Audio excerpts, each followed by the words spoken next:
우리 한 주 동안 편안하셨습니까? 네, 날씨가 굉장히 더웠는데요. 네, 또 하나님의 은혜 가운데 우리가 한 주를 잘 지나게 된 줄로 믿습니다. 오늘은 계속해서 마태복음의 말씀을 함께 나누려고 하는데요. 지난주에는 이제 무리와 제자에 대해서 그렇게 말씀을 생각해 보았습니다. 하나님께서 예수님께서 무리들 가운데 제자를 부르셔서 이제 무리는 예수님께서 행하시는 기적과 또 주시는 떡과 또 그런 것들을 보고 따랐던 사람들이었지만은 제자는 예수님이 누구신지를 발견하고 따르는 그러한 사람들이다. 이제 이렇게 말씀을 생각해 보았습니다. 그래서 예수님을 따르기 위해서는 때로는 머리둘 곳이 없는 삶을 감수해야 되고 때로는 부모의 장례를 뒤로 할 정도로 제자로서의 삶을 우선시하고 따라야 되는 그런 헌신된 삶을 예수님께서는 요구하셨습니다. 그러나 가장 의미 있는 삶이고 복된 삶으로 부르신 것이죠. 그런데 이처럼 예수님께서 나를 따르라 말씀하실 때 어떤 사람들은 따르기도 하고 또 어떤 사람들은 따르지 못하고 그냥 도망가기도 하고 그런 일들이 있었는데 오늘 이 예수님과 함께 배를 타고 갈릴리 호수를 건너는 이러한 사람들은 제자들이었고 주님을 따르는 일에 헌신한 그런 사람들이었습니다. 그래서 23절 말씀 보시게 되면 배에 오르심에 제자들이 따랐더니 이제 예수님의 제자로서 예수님을 따르겠다고 하는 결단을 가지고 이 사람들이 배를 타고 함께 건너는 모습입니다. 그런데 이렇게 예수님을 따르는 그런 헌신을 결단을 하자마자 갈릴리 호수를 건너면서 큰 풍랑을 만나게 됩니다. 그래서 이 풍랑이 얼마나 큰 것이었는지 빠져서 죽을 그런 위기에 처하게 된 것이죠. 이 갈릴리 호수는 이제 바다라고 하기도 하고 호수라고 하기도 하는데 유대인 사실은 호수죠, 호수. 그런데 히브리어로 얌이라고 하는 말이 바다도 되고 호수도 되고 그냥 큰 물을 얌이라고 합니다. 그래서 이제 바다라고 하기도 하고 호수라고 하기도 하는데 원래 호수는 그렇게 큰 풍랑이 일지를 않죠. 하지만 이 갈릴리 호수는 저 북쪽에 헐몬산에 눈 덮인 그런 헐몬산으로부터 찬 공기가 요단 계곡을 타고 밑으로 그냥 아주 이렇게 내려옵니다. 그 공기가 갈릴리 호수의 따뜻한 공기와 갑자기 이렇게 만나는 일이 있는데 그러게 되면 큰 돌풍이 호수 안에 불게 되고 돌풍으로 인해서 파도가 일어나는 호수인데 바다같이 파도가 일어나는 그런 일들이 생기곤 했습니다. 그런데 이 파도가 언제 생기는지 예측하기가 어려워요. 그렇기 때문에 갈릴리 호수에 능숙한 그런 뱃사람들도 이런 돌풍을 한번 만나면 굉장히 위험할 수 있는 그런 일들이 일어나곤 했습니다. 그런데 예수님과 제자들이 배를 타고 건너편으로 건너가는 그때에도 마침 이 돌풍이 몰아쳐서 파도가 집채만한 그런 파도가 배를 덮어버리는, 그래서 빠져서 죽을 수밖에 없는 아주 위급한 그런 상황을 만나게 된 것이죠. 제자들은 혼비백산에서 주무시는 예수님을 깨우면서 예수님, 주여 우리를 구원하소서. 아마 여러 가지 이야기를 했겠죠. 예수님 여기서 주무시면 어떻게 합니까? 우리 지금 다 죽게 생겼습니다.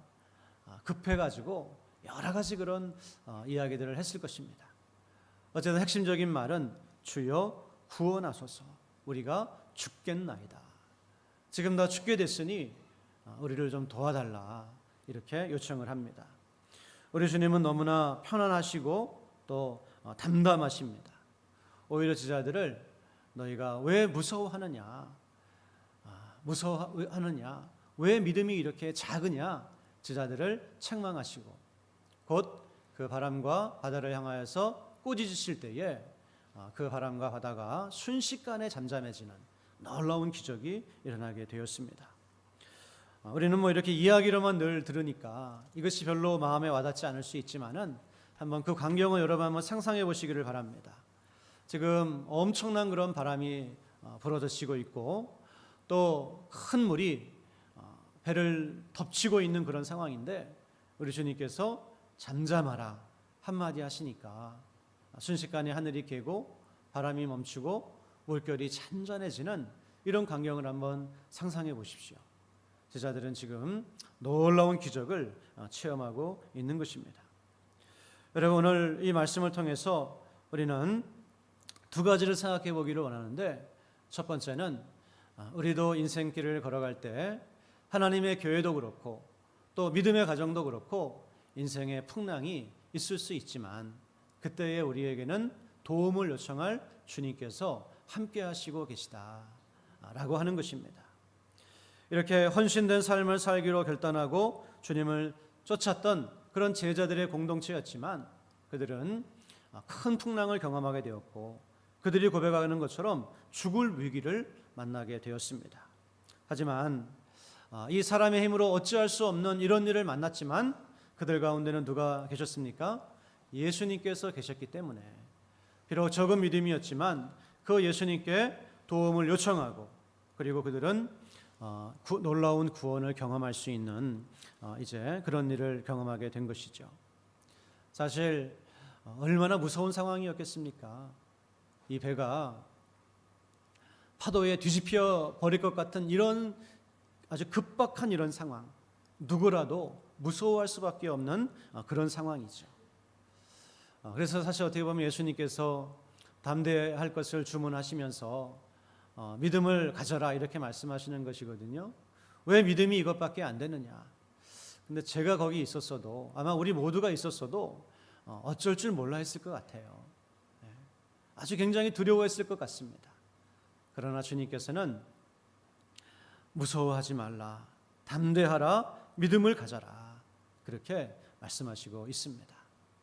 우리 사랑하는 성도님들과 저도 인생의 큰 풍랑, 때로는 그 풍랑이 내 힘으로 도무지 어떻게 컨트롤할 수 없는 그런 풍랑을 만날지라도 그 가운데서 무서워하지 않고 믿음으로 굳건하게 서서 승리하시는 그런 저와 여러분들 다 될 수 있기를 간절히 소원합니다.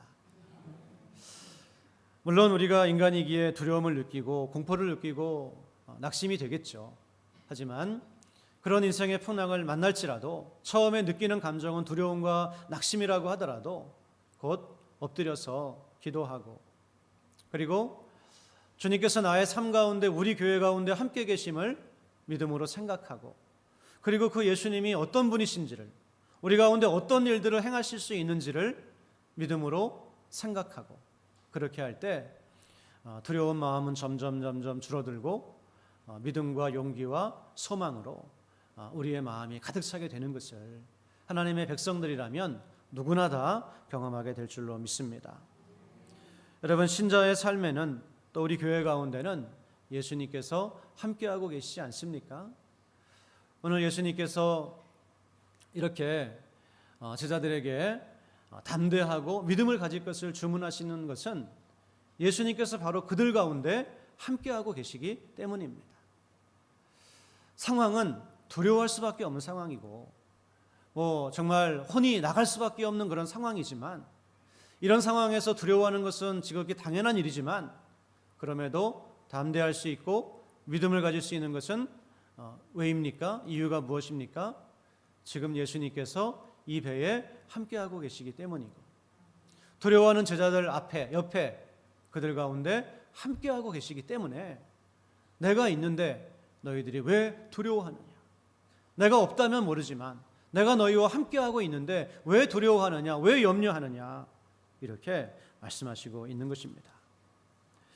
여러분, 하나님께서 우리에게 주시는 인생의 풍랑 가운데 살아갈 수밖에 없는 우리에게 주신 하나님의 약속이 무엇입니까? 바로 내가 너와 함께하겠다. 누차 말씀드리지만 우리가 겪는 인생의 풍랑의 종류들이 다 틀립니다. 다양합니다. 그런데 하나님께서는 주시는 해결 방법은 항상 같은 걸 보게 돼요. 아브라함에게도 이삭에게도 야곱에게도 모세에게 여호수아에게 그리고 다윗에게 항상 하나님께서 용기를 주시면서 해결책을 제시해 주시는데 그것이 무엇인가 하면 내가 너와 함께 하겠다. 지금 함께하고 있고 앞으로도 함께할 것이다. 그러므로 두려워하지 말아라. 여러분, 주님은 오늘도 우리 교회 가운데 임재하셔서 함께하고 계십니다. 우리 성도님들 한 분 한 분의 삶 가운데 임재하셔서 지금도 성령님으로 함께하고 계시다라고 하는 것입니다. 그래서 우리는 믿음을 가지고 나와 함께하고 계시는 임마누엘의 주님을 믿음으로 바라볼 때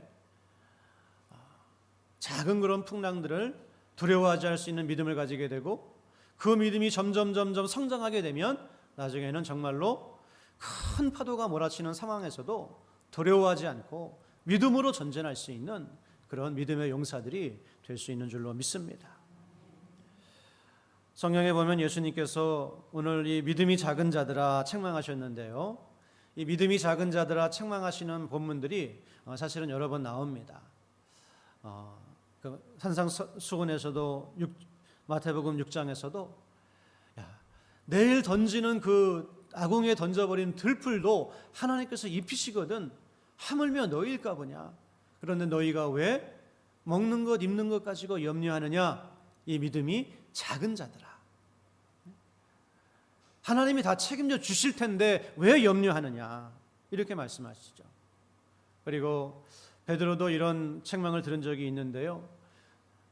그 풍랑치는 그 물결위를 예수님께서 걸어오실 때 베드로도 자기도 주님처럼 한번 걸어보겠다고 그 무리를 걸었습니다. 진짜로 걷게 되었습니다. 그런데 주님을 바라보다가 갑자기 두려운 마음이 들어서 풍랑을 바라보게 되니까 갑자기 쑥 하고 그냥 빠져들어갈 때 주님께서 손을 내밀어 건져주시면서 믿음이 작은 자여 왜 의심하였느냐 이렇게 말씀하십니다. 내가 지금 너의 앞에 있는데 너와 함께하고 있는데 왜 풍랑을 바라보면서 빠져가느냐. 나를 바라봐야지. 이렇게 주님께서 말씀하시고 있는 것입니다.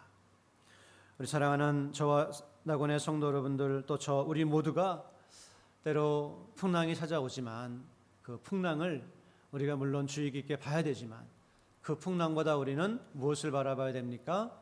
나와 함께 계시는 예수님, 우리 교회 가운데 함께 하시고 나의 인생 가운데 함께 하시는 그 예수님을 우리가 믿음의 눈으로 더 간절하게 바라볼 수 있어야 될 줄로 믿습니다. 그렇게 할 때 우리는 담대한 그런 마음으로 살아갈 수가 있습니다. 신앙생활 하시는 분들은 다 동일하게 경험하시는 부분들인 줄로 압니다. 지나온 인생을 돌아보면 하나님이 정말 함께 하셨구나. 이걸 우리가 고백하지 않을 수가 없어요. 그리고 내 생각과 내 지혜와 내 능력으로 헤쳐온 것 같았지만 돌아보면 하나님의 은혜였구나 하는 것을 또 기도의 응답이었구나 하는 것을 얼마나 우리가 경험하게 되지 않습니까? 여러분, 지금까지 함께 하신 하나님 앞으로도 우리의 일평생 영원토록 함께 하신다. 우리 옆에 있는 분들하고 한번 축복하시면서 인사하시겠습니다. 하나님께서 나와 함께 하십니다.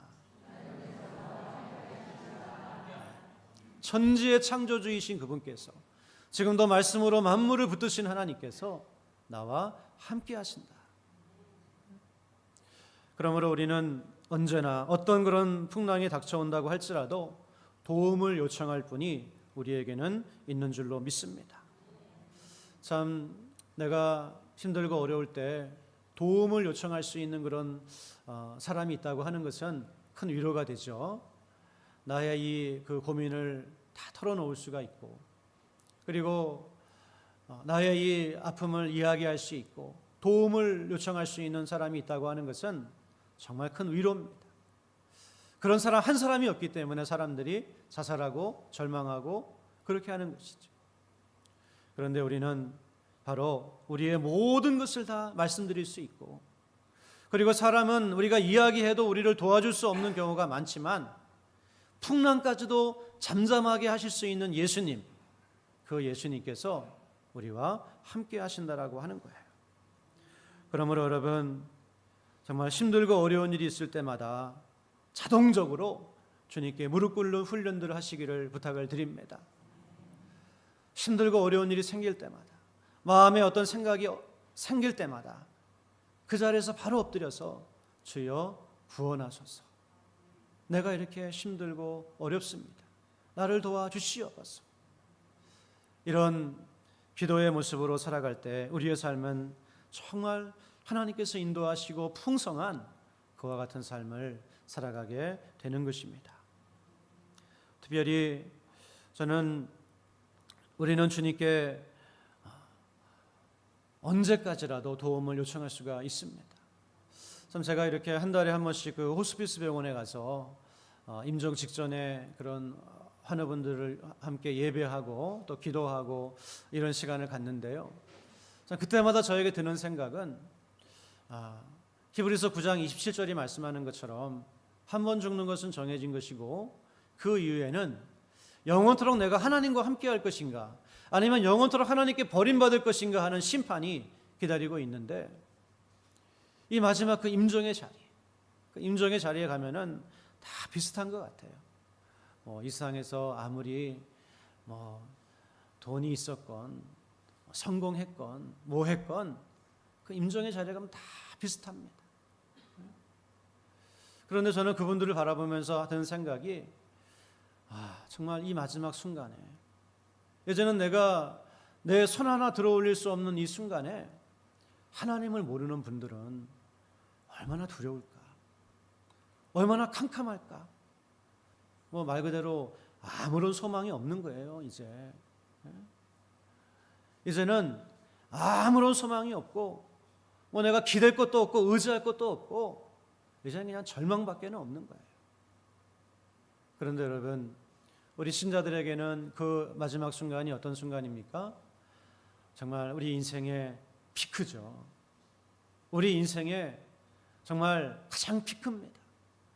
그래서 끝까지 내가 일평생 내 믿음을 지키고 하나님을 향한 믿음을 가지고 고백하는 그 순간을 통해서 하나님께 큰 영광을 올려드릴 수가 있고 또 주변의 사람들을 내 믿음으로 권면하고 그리고 내 신앙으로 위로하는 것을 통해서 많은 사람들에게 은혜를 끼칠 수 있는 신자의 삶에 가장 영광스럽고 아름다운 순간이 아닌가 그렇게 생각을 해보았습니다. 우리는 그 마지막 순간에도 어느 누구에게도 도움을 요청할 수 없지만 주님 나와 함께 하시는 줄로 믿습니다. 나를 구원하여 주옵소서. 이 소망을 가지고 천국에 들어가는 그런 사람들이 아닙니까? 그런 것을 생각할 때 우리는 이 마지막 순간까지도 주님께 도움을 요청할 수 있구나 하는 것을 깨닫게 됩니다. 어쩌라 우리 사랑하는 나곤의 성도 여러분, 예수님을 믿는다고 하지만 많은 성도들이 혼자 힘들어합니다. 주님께 나와서 적극적으로 도움을 구하고 기도하고 은혜를 구하고 그렇게 하지 않고 그냥 혼자 힘들어하고 기도의 능력을 알지도 못하고 또 체험하려고 하지도 않고 그런 모습으로 살아가는 안타까운 모습을 보게 됩니다. 그러나 모쪼록 오늘 말씀을 통해서 우리의 인생에 어떤 풍랑이 몰려온다고 하더라도 나에게는 도움을 요청할 예수님께서 나와 함께 하시고 계신다. 이 사실을 꼭 기억하시고 여러분 때를 따라 하나님 앞에 무릎 꿇고 은혜를 구할 수 있는 도움을 요청할 수 있는 그런 정말 능력 있고 은혜가 있는 그런 삶을 사시기를 주님의 이름으로 간절히 축원합니다. 그래서 우리 제자들은 이런 놀라운 기적을 경험하고 나서 이제 사람들 가운데는 이런 이야기가 들려오기 시작합니다. 사람들은 저마다 수근거리며 이 말을 하기 시작합니다. 그 말이 무엇인가 하면은 27절 말씀을 보시면 그 사람들이 놀랍게 여겨 이르되 이가 어떠한 사람이기에 바람과 바다도 순종하는가 하더라. 쉽게 이야기하면 이분이 도대체 누구길래 바람과 바다도 순종하는가? 사랑하는 여러분, 이 사람은 누구인가? 이 질문은 사실 이 질문에 대해서 대답하기 위해서 사복음서가 기록이 된 거예요. 그리고 이 질문에 대해서 대답하기 위해서 성경이 기록이 된 것입니다. 그리고 우리가 이 세상에서 수많은 질문을 가지고 살아가지만 다 답을 얻을 수 없습니다. 하지만 적어도 이 질문에 대해서만큼은 반드시 여러분과 제가 올바른 답을 가지고 있어야 한다라고 하는 겁니다. 이 사람이 도대체 누구인가? 이 예수가 도대체 누구인가? 왜냐하면 이 질문은 우리가 인생을 살아가면서 가장 큰 영향을 미치는 질문이 될 것이고, 그리고 아까 말씀드린 것처럼 한 번 죽는 것은 정해진 것이고 그 이후에는 심판이 있을 터인데, 그 심판의 자리에서 이 대답을 우리가 해야 되기 때문입니다. 그리고 어떤 대답을 하느냐에 따라서 영원한 운명이 갈려지기 때문에 우리 모두가 이 질문에 대한 올바른 대답을 할 수 있어야 된다고 하는 겁니다. 여러분, 기독교는 어떤 종교를 믿는 것이 아닙니다. 어떤 철학을 믿는 것이 아닙니다. 기독교는 이 예수가 도대체 누구인가? 이 질문에 대해서 대답을 가지고 이 예수님을 따라가고 이 예수님을 의지하고 이 예수님께 나의 인생을 맡기는 것, 그것이 기독교예요. 그러면 이 예수님은 누굽니까? 그래서 우리 성경을 보게 되면요, 사실은 성경의 이 사복음서, 특별히 마가복음 같은 경우는 계속해서 이 질문, 예수님이 가는 곳마다 이 질문이 막 생기는 거예요. 이 사람이 도대체 누군가? 이 사람이 도대체 누군가? 그러다가 결정적으로 마가복음의 끝에 보게 되면 예수님께서 십자가에 못 박히실 때 한 이방인 백부장의 입으로 그것을 고백하게 하십니다. 사복음서의 주제는 뭐냐면 예수님이 도대체 누군가? 대제사장들도 물었죠. 빌라도도 물었죠. 사복음서의 주제가 이거예요. 예수라고 하는 사람이 도대체 누군가? 그리고 거기에 대해서 대답을 하는 겁니다. 그러면 여러분, 예수님은 누구십니까? 바로 바람과 바다도 명령하여 순종하게 하시는 분이 예수님이십니다. 오늘 우리는 성경에는 이 질문에 대한 대답이 나와 있지 않지만 이 질문은 이미 대답을 예상하고 있는 질문입니다. 우리도 그렇게 질문할 때가 많이 있죠. 정말 몰라서 묻는 것이 아니라 대답을 알지만 그것을 강조하기 위해서, 스스로 생각하게 하기 위해서 질문을 할 때가 있습니다. 그것처럼 바람과 바다를 명령하여 잠잠하게 할 수 있는 분, 그분이 누구인가? 그분은 바로 유대인들은 모두 다 알고 있는 사실인데 바로 그 바람과 바다를 창조하신 창조주 하나님이라고 하는 것입니다. 그래서 구약에 보게 되면 하나님의 능력을 표현할 때 바람과 바다를 명령하는 분으로 많이 묘사하고 있는 걸 보게 됩니다. 이사야서 50장 2절 말씀에도 보게 되면 내게 어찌 건질 능력이 없겠느냐, 하나님의 능력에 대해서 이야기하면서 보라, 내가 꾸짖어 바다를 마르게 하며 강들을 사막이 되게 하며, 이 바다와 강들에게 명령을 내리는 능력 있는 분이 바로 하나님이시다, 이런 이야기를 합니다. 나훔 1장 4절 말씀에서도 그는 바다를 꾸짖어 그것을 말리시며 모든 강을 말리시나니, 시편에도 하나님의 권능을 노래할 때 바람과 바다를 향하여서 명령하시는 분으로 이렇게 많이 묘사하고 있는 것을 우리는 보게 됩니다. 그러므로 여러분, 이 질문에는 벌써 대답이, 유대인들이라면 누구나 할 수 있는 대답이 정해져 있는 것인데 그것이 무엇인가요? 이 바람과 바다를 잔잔하게 하는 예수님이 도대체 누구신가? 바로 그것을 창조하신 창조주시다. 정확하게 이야기하면 하나님의 아들이시다라고 하는 이런 대답이 담겨져 있습니다. 그리고 이것은 이 질문에 대한 대답일 뿐만 아니라 성경 전체가 우리에게 알려주시고 있는 대답입니다. 우리 요한복음 20장 31절 말씀 주보에 나와 있는데요, 요한복음 이제 결론입니다. 다 같이 한번 읽겠습니다. 시작.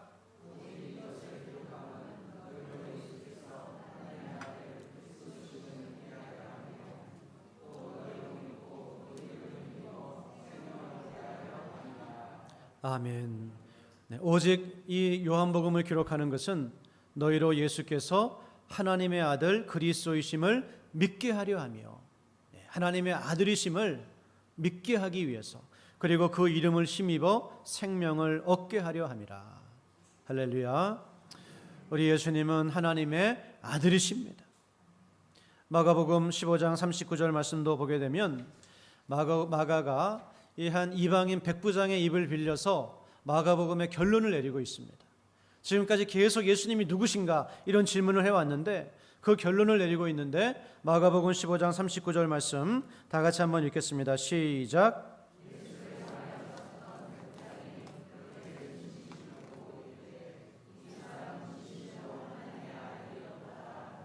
네, 아멘.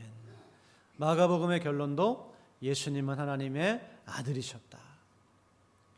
그리고 마태복음에서도 우리가 알고 있는 유명한 그런 그 진술이 있죠. 예수님께서 너희는 나를 누구라 하느냐 물으셨을 때 베드로는 마태복음 16장 16절 말씀에서 시몬 베드로가 대답하여 이르되 주는 그리스도시요 살아계신 하나님의 아들이시니이다.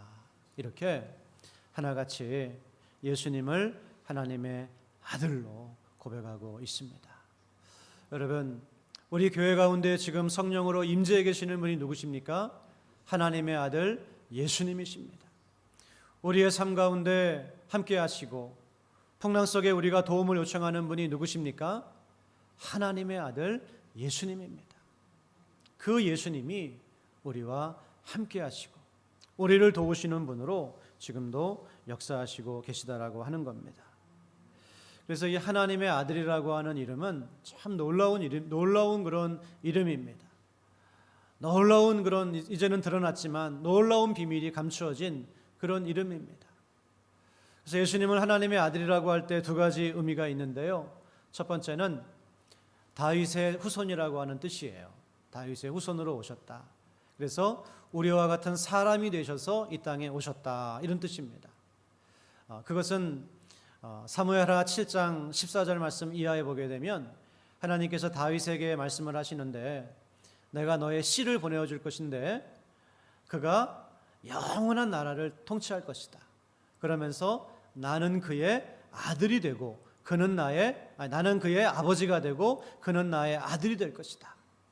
그래서 예수님을 초창기에 사람들이 예수님을 하나님의 아들이라고 고백했을 때 그 의미는 다윗의 후손으로 왕으로 오신 분이라고 하는 의미였어요.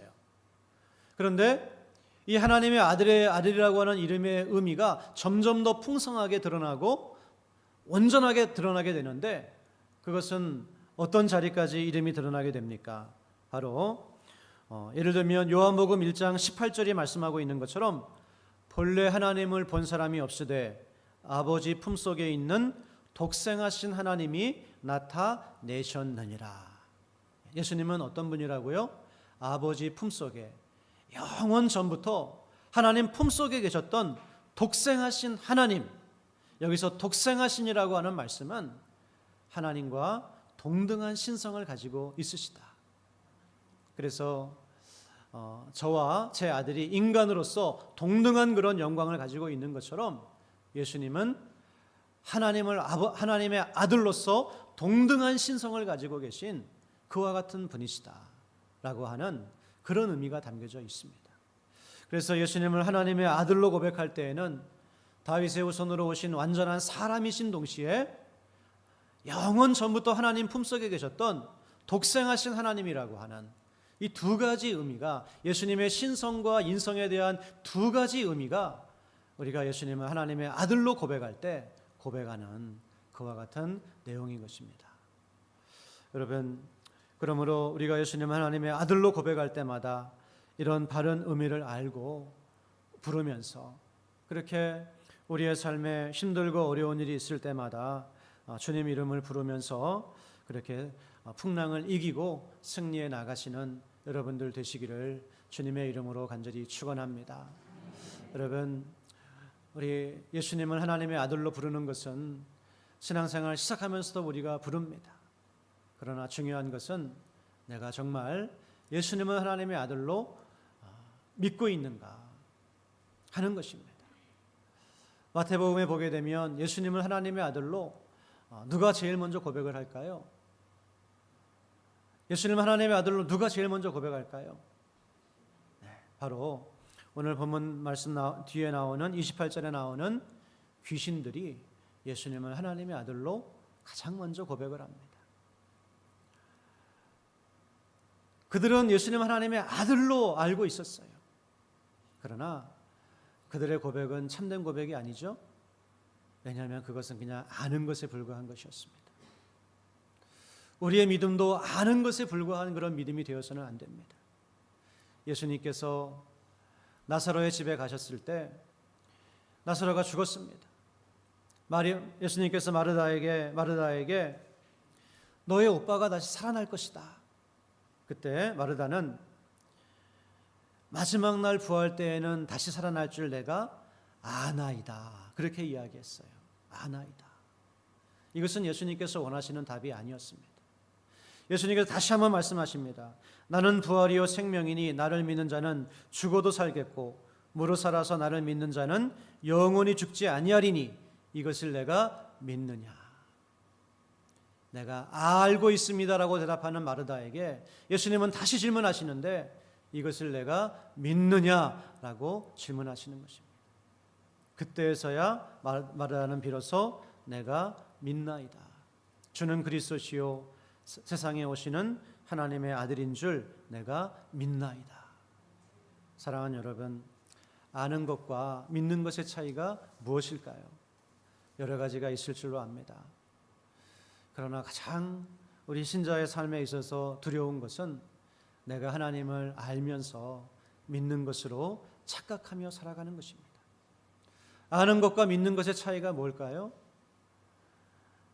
아는 것에는 여러 가지 차이가 있지만 하나님을 향한 순종이 빠져 있습니다. 순종이 없는 것은 믿는 것이 아니라 아는 것에 불과한 것이에요. 그것은 귀신들도 가지고 있는 하나님을 향한 반응입니다. 그리고 믿는 것이 아니라 아는 것에 불과한 신앙에는 전적으로 나의 삶을 맡기고 의지하는 것이 빠져 있습니다. 그냥 머리로만 아는 것이지 나의 영혼과 나의 구원과 나의 모든 삶을 하나님께 맡기고 의지하고 그분을 신뢰하면서 살아가는 것이 빠져 있는 것, 그것이 바로 하나님을 아는 것입니다. 얼마나 많은 신자들이 하나님을 알면서 믿는 것으로 착각하면서 그렇게 살아가고 있습니까? 오늘 말씀을 통해서 우리의 믿음이 정말 아는 것에 멈추는 것이 아니라 믿는 자리로 나아가는 그런 우리 모두가 될 수 있기를 간절히 소원합니다. 그것은 오늘 말씀에 의하면 우리 인생에 어떤 풍랑이 찾아온다고 하더라도, 우리 교회 가운데 어떤 어려움이 찾아온다고 하더라도 우리가 살아계신 하나님의 아들이 우리와 함께하고 계심을 믿고 우리가 그분께 도움을 요청할 때 나의 기도에 응답해 주시고 나를 도와주심을 믿고 그렇게 예수님을 철저하게 신뢰하고 의지하며 살아가는 것, 이것이 바로 내가 아는 것이 아니라 믿는다라고 진정으로 고백할 수 있는 그런 믿음인 것입니다. 여러분의 모든 삶을 하나님께 맡기시기를 바랍니다. 의지하시기를 바랍니다.